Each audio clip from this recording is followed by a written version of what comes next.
Bismillahirrahmanirrahim. Assalamualaikum warahmatullahi wabarakatuh. Waalaikumsalam warahmatullahi wabarakatuh. Jangan kalah ini MC kita. Assalamualaikum warahmatullahi wabarakatuh. Waalaikumsalam warahmatullahi wabarakatuh. MC tadi bikin kita makin semangat rasanya. Alhamdulillahirrahmanirrahim. Allahumma salli ala sayyidina Muhammad wa ala ali sayyidina Muhammad. Jemaah yang dirahmati Allah, puji syukur kita panjatkan kepada Allah Subhanahu wa taala. Alhamdulillah sampai malam hari ini di pertengahan bulan suci Ramadan ini Allah memberi kita kesehatan, Allah memberi kita kekuatan dan punya semangat untuk beribadah. Alhamdulillah kita sudah masuki malam ke berapa nih Pak? 17, 18? 18 dan ada yang 17. Alhamdulillah. Yang penting kita sampai hari ini masih istiqomah. Hitungan berapapun yang penting tetap istiqomah. Yang jelas puasa masih setengah waktu lagi. Kita puasa sebulan di bulan Ramadan. Allah mewajibkan kita berpuasa sebulan. Ya ayyuhalladzina amanu kutiba alaikumusiyam kama kutiba alal ladzina min qablikum la'allakum tattaqun. Allah mewajibkan kita berpuasa sebulan penuh bulan Ramadan supaya kita menjadi orang bertakwa. Maka supaya menjadi orang bertakwa puasanya sampai akhir Ramadan. Bukan sebatas puasanya saja, bukan sebatas menjaga lapar dan hausnya saja. Kita sudah sama memahami puasa tidak hanya menahan lapar dan haus saja. Bahkan Rasulullah mengatakan berapa banyak orang yang berpuasa tapi tidak mendapatkan apa-apa kecuali lapar dan haus saja. Kenapa? Karena tidak bisa mengisi waktu-waktu di bulan Ramadan dengan amal-amal kepada Allah Subhanahu wa taala. Kita pertama bersyukur. Kita lalu bermohon kepada Allah dari sebelum Ramadan datang kita sudah berdoa. Allahumma barik lana fi Rajab wa Sa'ban wa balighna Ramadan. Sejak bulan Rajab, sebelum Rajab kita berdoa. Dan hari ini kita sudah masuk ke bulan Ramadan tersebut dan bahkan sudah sampai pertengahan Ramadan. Apalagi doa kita? Semoga Allah beri kesehatan. Maka banyak doa, ya Allah terima. Allahumma taqabbalna siyamana. Ya Allah terimalah amal-amal di bulan Ramadan ini. Kita tidak tahu. Kita sudah beramal, kita sudah berlelah-lelah. Maka kita tidak bermohon kepada Allah supaya diterima amal-amal kita. Kemudian apalagi? Tidak hanya sebatas diterima. Ada yang kita kejar lagi di akhir Ramadan. Lailatul Qadar. Allahumma ballighna di Lailatul Qadar. Ya Allah sampaikanlah kami ke malam Lailatul Qadar. Kita berdoa terus Pak supaya tidak sampai ke malam Lailatul Qadar. Lailatul Qadar berarti 10 hari terakhir, beberapa hari lagi. Kita terus berdoa dan kita berdoa lagi supaya kita kuat menjalankan ibadah sampai akhir Ramadan. Sampai akhir Ramadan. Jadi tidak tergoda nanti walaupun sudah sibuk persiapan pulang kampung. Tidak tergoda. Yang pulang kampung tetap semangat beribadah kepada Allah Subhanahu wa taala. Kenapa?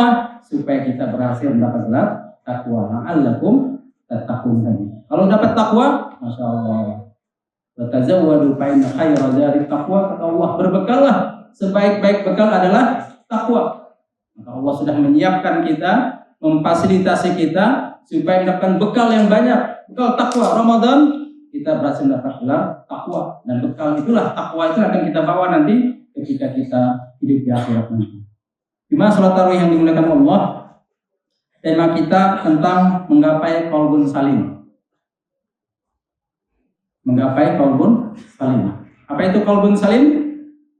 Yauma la yanfa'u malun wala banun illa man atallaha biqalbin salim. Kata Allah, pada hari di mana harta dan anak-anak tidak lagi berguna kecuali orang yang datang kepada Allah dengan hati yang selamat, hati yang bersih, qalbun salim. Rasa-rasanya kalau sudah masuk Ramadan kita ini hati kita sudah qalbun salim semua itu. Nama kalau wajah-wajah bulan orang puasa itu kan teduh ya, enak dilihat, sejuk ya. Karena puasa memang melatih kita untuk menjadi hati-hati kita lembut. Sampai kalau bulan puasa kan ketika ada yang berbicara nggak benar, hati-hati bulan puasa, jangan ngomong nggak benar gitu Pak ya. Nggak boleh bohong bulan puasa. Saking hati-hatinya kita menjalankan ibadah bulan Ramadan. Artinya apa? Hati kita di bulan Ramadan itu bersih Pak. Kita menatap sesama saudara seiman, masya Allah bersih. Kenapa?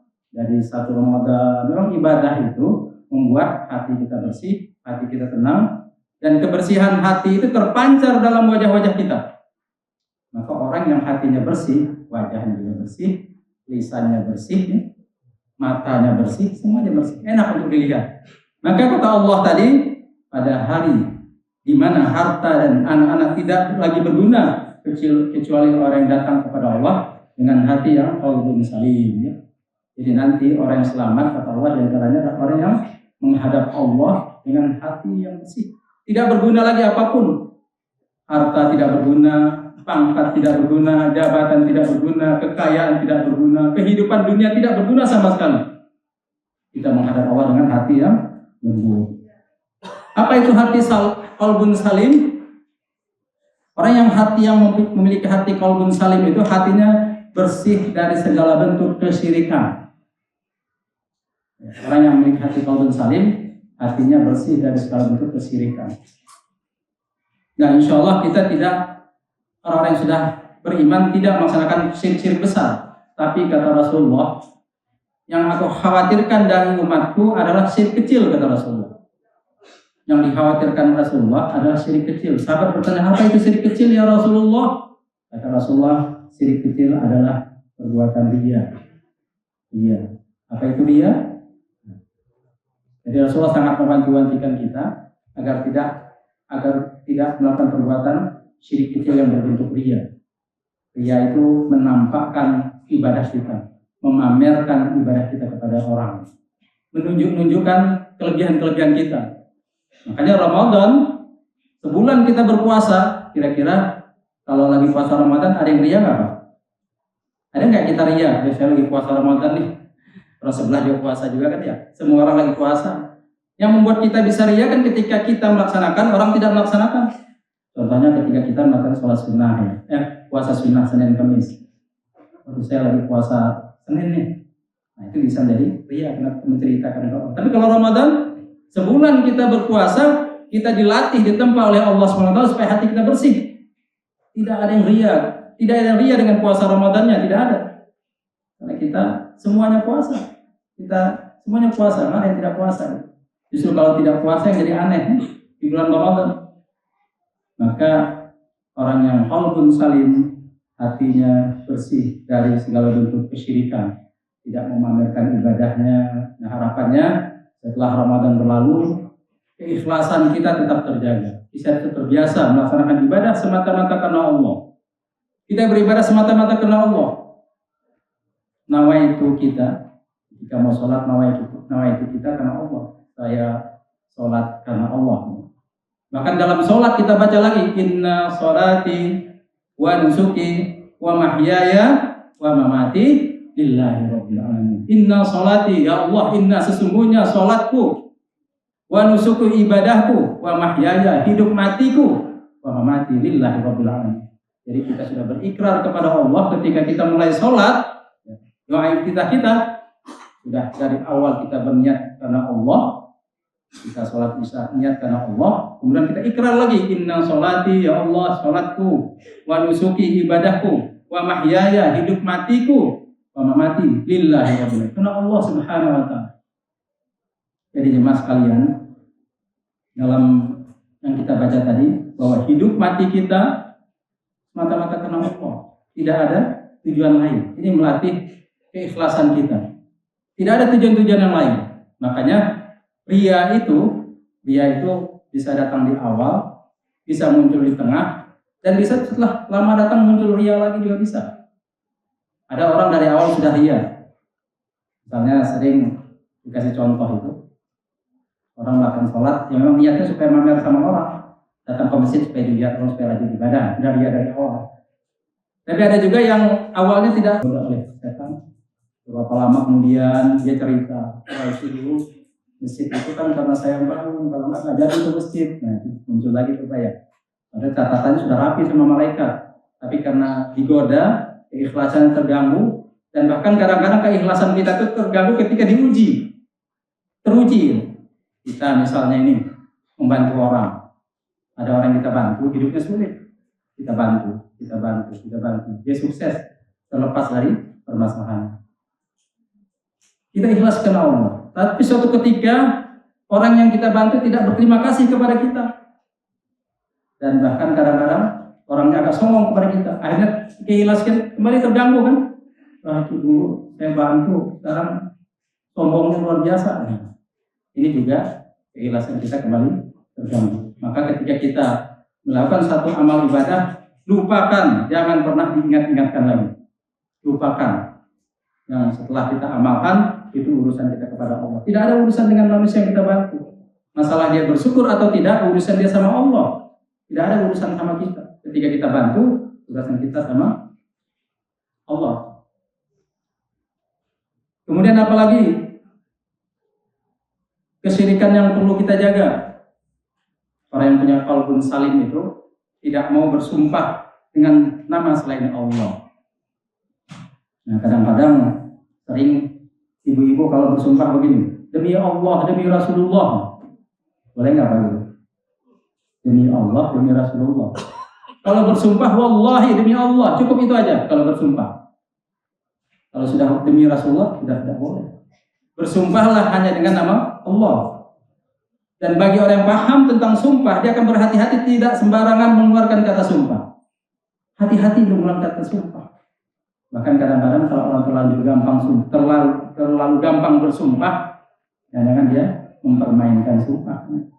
Maka ketika bersumpah semata-mata atas nama Allah, wallahi bahasanya demi Allah.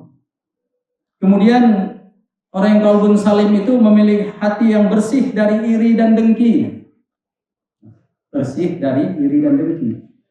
Nah, kalau hati kita bersih, ya, jauh dari sifat-sifat penyakit hati, iri, dengki, ya.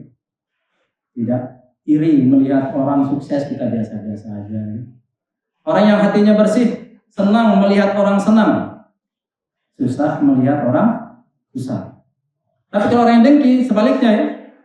Orang yang dengki, iri, ketika melihat saudaranya senang, dia yang susah. Melihat saudara yang susah, dia senang.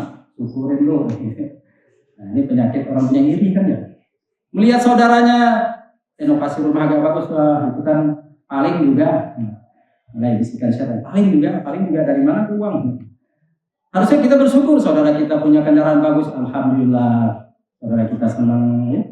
Melihat tetangga kita senang, kita ikut senang, gitu. Maka ketika kita bertetangga, melihat saudara senang, jemaah masjid ini ada yang senang, kita ikut senang. Kalau susah, kita ikut susah. Ya Allah, dia lagi dapat musibah. Ya Allah, anaknya lagi kesulitan, keluarga sulit. Kita ikut peduli. Inilah akhlak Islam. Rasulullah mengajarkan kita untuk seperti itu. Kepedulian kita setelah hati kita bersih, sensitif melihat ketika ada masalah di lingkungan kita. Kita mencari tahu ketika ada saudara kita kesulitan. Kita selalu ingin niat untuk membantu. Kemudian apalagi qalbun salim, hati yang bersih itu bebas dari sifat sombong. Bebas dari sifat sombong. Karena kata Rasulullah, tidak akan masuk surga orang yang dalam hatinya ada kesombongan walaupun sebesar biji sawi. Tidak akan masuk surga orang yang ada kesombongan dalam hatinya walaupun sebesar biji sawi. Sombong. Kenapa? Sifat sombong ini sangat bahaya. Dan sifat sombong inilah yang membuat iblis terlempar dari surga. Jika Allah dalam Quran Allah ceritakan ketika Allah menciptakan jin, malaikat, iblis, Adam, maka Allah memintakan semuanya untuk tunduk kepada Adam. Malaikat mau, tapi iblis tidak mau. Ketika ditanya kenapa kamu tidak mau tunduk, katanya apa? Ana khairu minhu, ana khalaqtani min nar wa khalaqtahu min tin. Aku lebih baik dari dia. Ya Allah, kau ciptakan aku dari api, sementara Adam dari tanah. Kesombongan. Sebab kesombongan itulah akhirnya Allah buang iblis dari surga, dikeluarkan dari surga.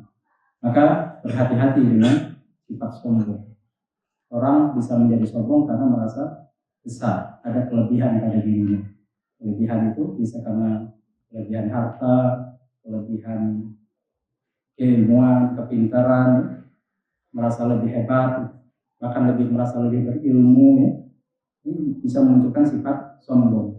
Nah, penyakit-penyakit hati inilah yang dibisikkan oleh setan terhadap semua orang, dan ini bisa terjebak siapapun. Maka kita harus selalu berusaha untuk membersihkan hati kita supaya kita memiliki hati yang qalbun salim. Nah, bagaimana caranya supaya kita bisa memiliki hati yang bersih? Yang pertama, supaya hati kita bersih, maka kita harus banyak istighfar kepada Allah Subhanahu wa taala. Ketika kita merasa hilaf, misalnya merasa muncul sifat riya, sombong, takabur, iri, kita yang tahu kita. Maka ketika kita merasa ada sifat itu, langsung kita astagfirullah. Makanya Rasulullah mengajarkan kita ketika selesai sholat, assalamualaikum, astagfirullah. Kenapa? Mungkin dalam sholat kita ada yang tidak khusyuk, atau ada riya, ada dan lain-lain. Kita istighfar. Setiap ibadah akhir dengan istighfar, mengampun kepada Allah hilaf.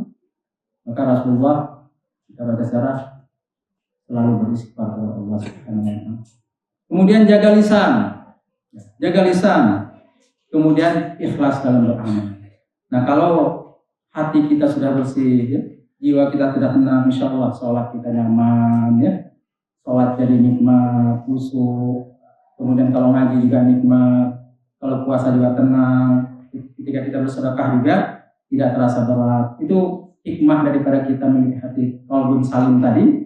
Hati kita bersih, insya Allah ibadah juga akan jadi tenang, nyaman, ibadahnya tenang, nyaman, khusyuk, ya.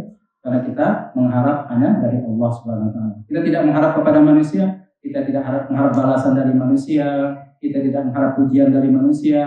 Yang kita harapkan adalah balasan dari Allah Subhanahu wa taala. Baik, para jemaah sekalian, mudah-mudahan Ramadan ini bisa menjadikan kita memiliki hati yang tenang. Assalamualaikum warahmatullahi wabarakatuh.